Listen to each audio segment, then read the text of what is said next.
सुप्रभात। आज हम कक्षा 12 की पुस्तक आरोह भाग 2 का गद्य पाठ बाजार दर्शन पढ़ने जा रहे हैं। इस पाठ में के लेखक जो हैं वो जिनेंद्र कुमार हैं।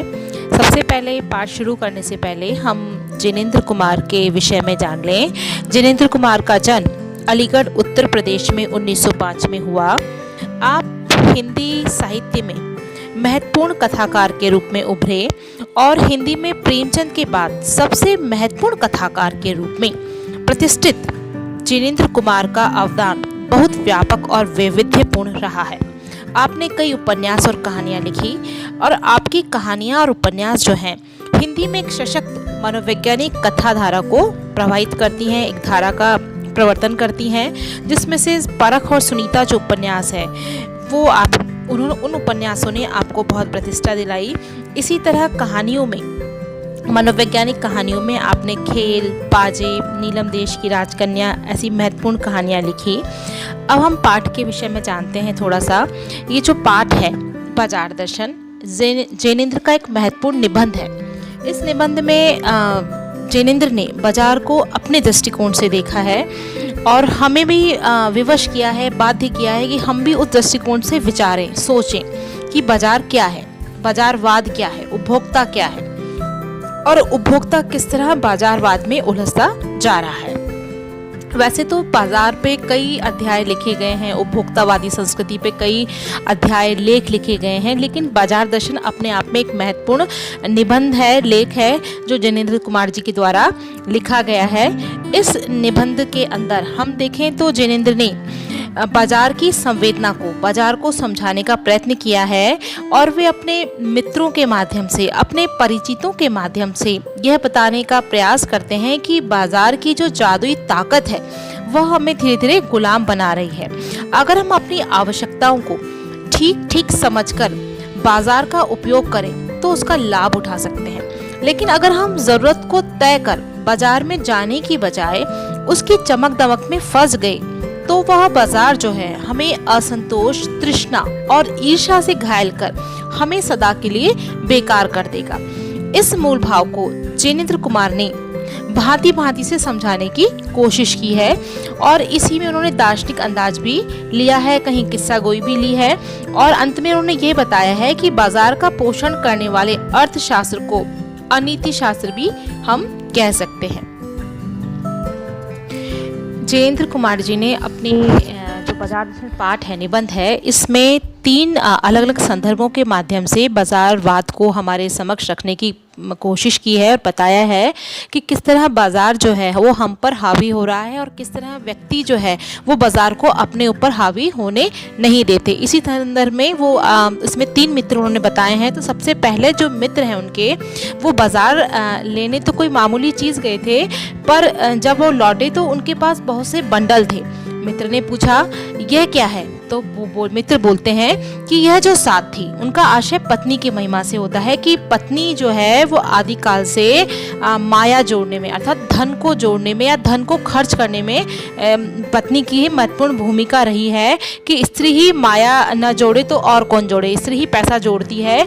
लेकिन यहाँ पे लेखक जो जिनेंद्र कुमार जी हैं वो बताना चाहते हैं कि इस जो खरीदारी है, मित्र के द्वारा की गई खरीदारी के पीछे जो महिमा है वो विशेष रूप से महिमा है मनी बैग की। मनी बैग अर्थात पैसा, पैसे की गर्मी, एनर्जी। अगर आपके पास पैसा है तो आप खूब सारी चीज़ें खरीद सकते हैं। नाम तो स्त्री का लिया जा रहा है, लेकिन उस स्त्री की आड़ में महिमा किसकी है? पैसे की महिमा है, पैसे की गर्मी है। तो इसी संदर्भ में लेखक आगे कहते हैं कि पैसा पावर है, कि पैसा पावर है और पावर आपके पास है तो पावर आप दिखा ही देंगे।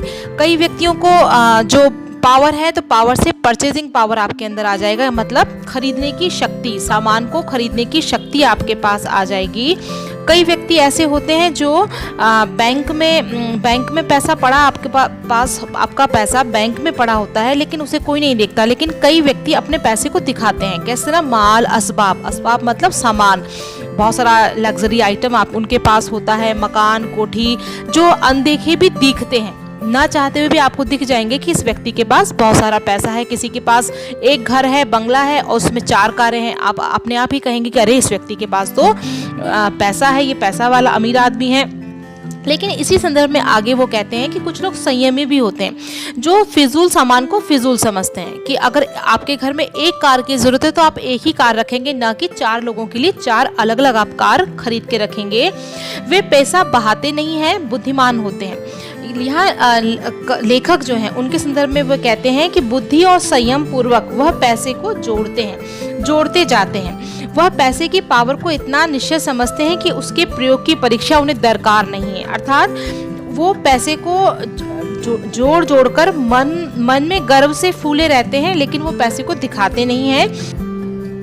लेखक यहाँ पर आगे बताते हैं कि मित्र से पूछते हैं कि ये इतना सारा सामान कैसे ले आए, तो वे कहते हैं कि सब उड़ गया, और मनी बैग वो दिखा देते हैं कि अब मेरे पास रेल के टिकट के लिए भी पैसे नहीं बचे। तो लेखक जो है वो इस निष्कर्ष पर निचोड़ निकालते हैं, इस बात का इस निष्कर्ष पर आते हैं कि पैसा सामान देखकर नहीं, पैसा देखकर आता है। वह सामान जो है ज़रूरत की तरफ देखकर नहीं आता, आपकी परचेजिंग पावर के अनुपात में आता है। जितना आपके पास पैसा है उसी अनुपात में आपके पास सामान आ जाएगा। और लेखक यहाँ फिर आगे कहते हैं कि इस कर्तव्य में बहुत कुछ चीज़ें होती हैं, और सबसे ज़्यादा जो महत्व की चीज़ है वह है बाजार, कि आप बाजार गए और सामान ले आए अपनी परचेजिंग पावर के अनुसार। मित्र कहते हैं कि बाजार है कि शैतान का जाल, ऐसा सजा कर माल रखते हैं कि बेहया ही हो जो न फंसे। इस पर लेखक कहते हैं कि बाजार आमंत्रित करता है कि आओ मुझे लूटो और लूटो, सब भूल जाओ, मुझे देखो, मेरा रूप और किसके लिए है, मैं तुम्हारे लिए हूँ। नहीं कुछ चाहते हो तो भी मुझे देखने में क्या हर्ज है, अजी आओ जी आओ भी। इस निमंत्रण में और इस आमंत्रण में यह खूबी है कि आग्रह है, नहीं है, आपको बुलावा नहीं है, आग्रह तिरस्कार जगाता है, क्योंकि आप नहीं जा पा रहे, आपकी परचेजिंग पावर आपकी कैसी है आप बता नहीं पा रहे।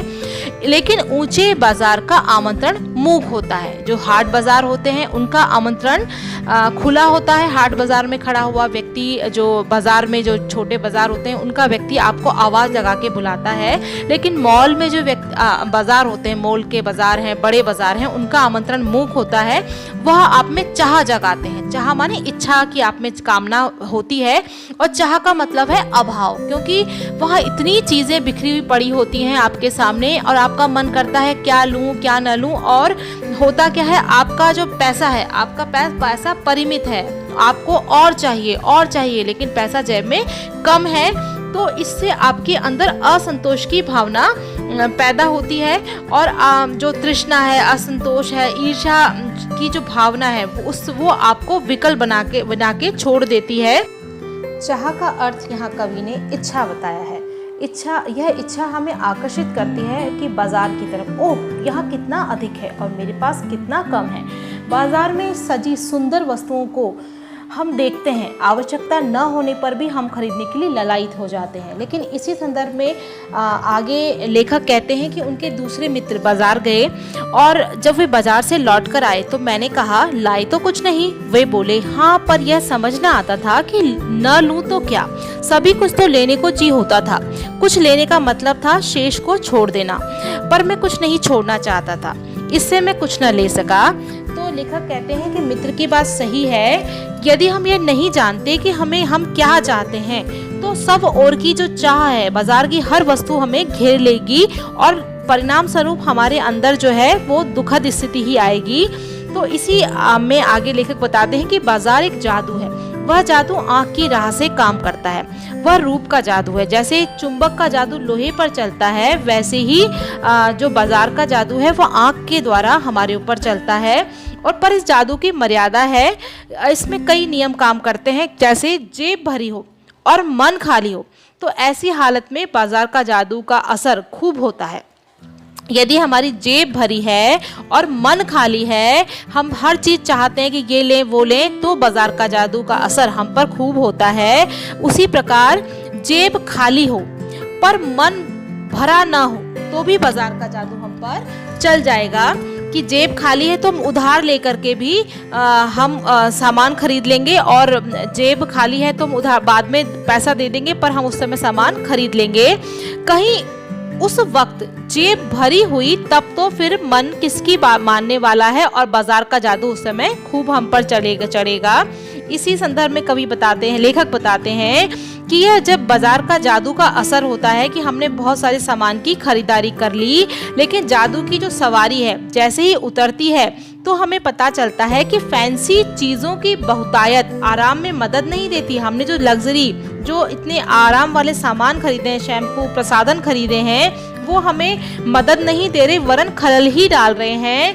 थोड़ी देर हमारे स्वाभिमान को, कि हमारे पास इतना पैसा था और हमने इतनी सारी चीज़ें खरीद ली, इससे स्वाभिमान को सेक जरूर मिल जाता है। हमारा स्वाभिमान और जो ईगो है उसको हमें खुराक मिल जाती है, हमारा जो अहम है वो बढ़ जाता है कि हमने देखो कितनी शॉपिंग करी, लेकिन बाद में हमें नुकसान ही होता है। लेखक यहाँ कहते हैं कि इस जादू की जकड़ से बचने का एक ही सीधा सा उपाय है कि जब भी हम बाजार जाएं तो हमारा मन खाली ना हो।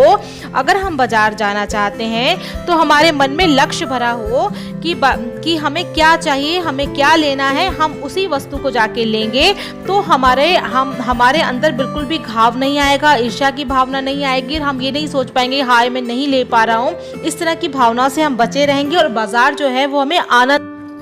आगे लेखक यहाँ बताते हैं कि मन खाली नहीं रहना चाहिए। इसका मतलब यह नहीं कि मन बंद रहना चाहिए। अगर मन बंद हो गया तो वह शून्य हो जाएगा, और शून्य होने का अधिकार सिर्फ परमात्मा को है जो कि सनातन भाव से संपूर्ण है और बाकी सारी चीज़ें अपूर्ण है। तो मन अगर हम बंद करेंगे, अगर हम सब इच्छाओं का निरोध कर लेंगे, सब इच्छाओं से मन मार लेंगे तो हमारे अंदर नकारात्मकता आ जाएगी, और नकारात्मकता आने से हमें उदासी आ जाएगी और वो हमारे लिए नुकसानदेह होगी। तो और लोभ जो है, हमारे मन में लोभ बढ़ता जाएगा कि लोभ को नकारने के लिए मन को मारना अच्छी बात नहीं है।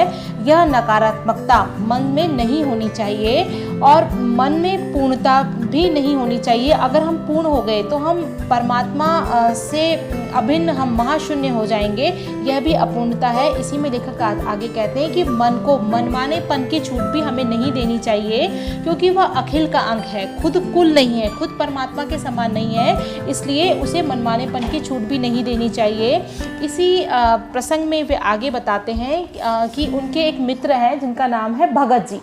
वे चूरन बेचते हैं और उन्हें यह काम करते हुए कई बरस हो गए, और उनके चूरन को, जब वे चूरन बेचते हैं तो वो बहुत लोकप्रिय हैं, लेकिन उनका चूरन जो है 10 सालों से लेखक उन्हें देख रहे हैं और उनका जो चूरन है वो हाथों हाथ बिक जाता है।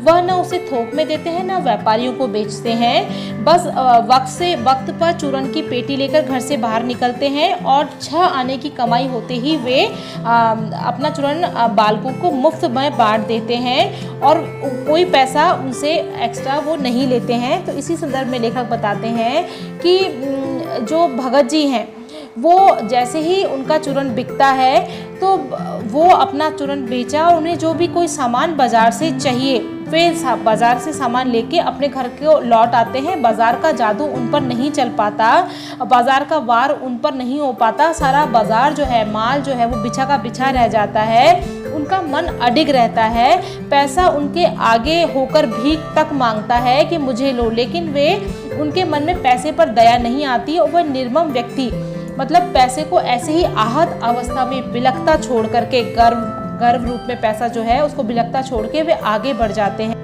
लेखक बताते हैं कि भगत जी के राह में बड़े बड़े फैंसी स्टोर पड़ते हैं पर पड़े रह जाते हैं। कहीं भगत जी रुकते नहीं, रुकते हैं तो एक छोटी पंसारी की दुकान पर रुकते हैं। वहाँ 2-4 अपने काम की चीज ली और चले आते हैं। बाजार से हठपूर्वक विमुखता उनमें नहीं है, लेकिन अगर उन्हें काला जीरा और नमक चाहिए उन्होंने लिया और वे चल दिए और पूरा चांदनी चौक का जो आमंत्रण है वह व्यर्थ होकर रह जाता है। भगत जी जो है वो अपने घर लौट आते हैं। तो यहाँ लेखक कहते हैं कि बाजार को सार्थकता भी वही मनुष्य देता है जो जानता है कि वह क्या चाहता है, और जो नहीं जानते कि वे क्या चाहते हैं बाजार से और अपनी परचेजिंग पावर के गर्व में अपने पैसे से केवल एक विनाशक शैतानी शक्ति ही, व्यंग शक्ति ही बाजार को देते हैं। ना तो वे बाजार से लाभ उठा सकते हैं, ना उस बाजार को सच्चा लाभ दे सकते हैं, बल्कि वे बाजार का बाजारूपन बढ़ाते हैं, जिसका अर्थ है कि कपट बढ़ाते हैं। कपट का मतलब है कि बाजार में सद्भाव घट जाता है। इस सद्भाव के ह्रास पर आदमी आपस में भाई भाई और पड़ोसी फिर नहीं रह जाते, आपस में कोरे ग्राहक और बेचक की तरह व्यवहार करते हैं, मानो दोनों एक दूसरे को ठगने की घात लगाए हुए हों, एक दूसरे की हानि में ही अपना लाभ समझते हैं। ऐसे बाजार मानवता के लिए विडंबना है, और जो ऐसे बाजार का पोषण करता है, जो उसका शास्त्र बना हुआ है, वह अर्थशास्त्र सरासर औंधा है, वह मायावी शास्त्र है, वह अर्थशास्त्र अनीति शास्त्र है। और लेखक ने इस तरह अपने पाठ को समाप्त किया।